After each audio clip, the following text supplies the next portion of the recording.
তাই যেও, আমি নিজের হাতে খাওয়াবো কে।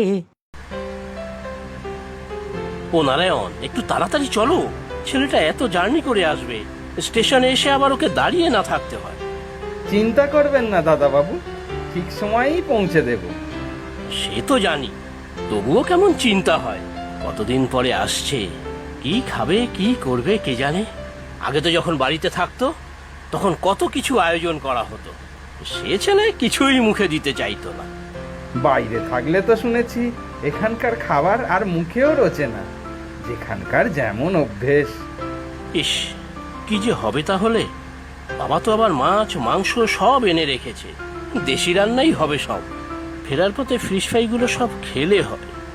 খুব ভুল হয়ে গেল রে নারায়ণ, ছেলেটার জন্য একটু অন্য রকমের রান্নার ব্যবস্থা করলে ভালো হতো। কি হলো, তুমি আবার বিছানা থেকে নেমে পড়লে যে? বলি, চললে কোথায়? আহা, কিছুই মনে থাকে না তোমার? ভেটকির কাঁটাগুলো নিয়ে এসেছ না, তার একটা হিল্লে তো করতে হবে। ভেটকির কাঁটা? হ্যাঁ, এনেছি তো। মাছগুলো ফিলে করে দিল, আর মাছের কাঁটাটা আলাদা করে কেটে দিয়েছে।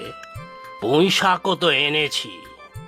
আরে সেটাই তো বলছি, বৌমা একার হাতে আর কত রান্না করবে বলো তো।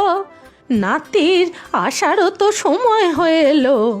আমি যাই, চট করে গিয়ে ভেটকির কাঁটা দিয়ে পুঁই শাকটা একটু রান্না করে আসি। তা তুমি পারবে? হাত পুড়িয়ে আবার একটা কেলেঙ্কারি করে বসো না যেন।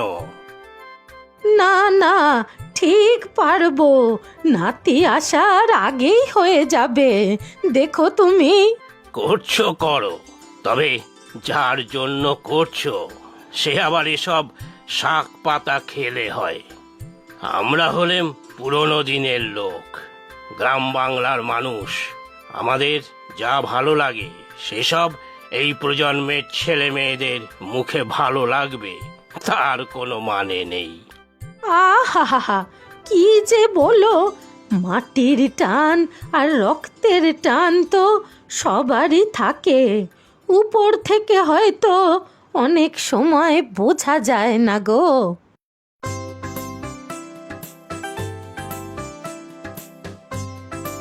আপনি আবার কষ্ট করে এখানে এলেন কেন মা?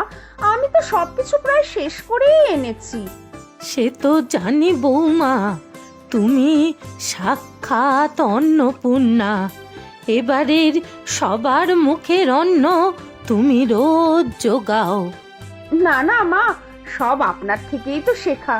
এই তো কয়েক বছর আগেও আপনিই তো একার হাতেই প্রায় সব করতেন। কি ভালো রান্না করতেন আপনি। সেদিন কি আর আছে? এখন হাঁটা চলা করতেও কত অসুবিধা হয়। তবে আজ নাতি আসছে তো, তাই মনের আনন্দে আজ বুকে অনেক বল পেয়েছি। আমি ভেটকির কাঁটা দিয়ে পুঁই শাকটা রান্না করে ফেলি। আরে হ্যাঁ, তাই তো, এটার কথা তো মনেই ছিল না আমার। শাকটা তো কেটেই রেখেছি। চিন্তা নেই বৌমা, আমি করে দিচ্ছি। তোমার বাবাকে বলেছিলাম এই সব রান্না তো করা হচ্ছে, তা নাতি বাবু মুখে সব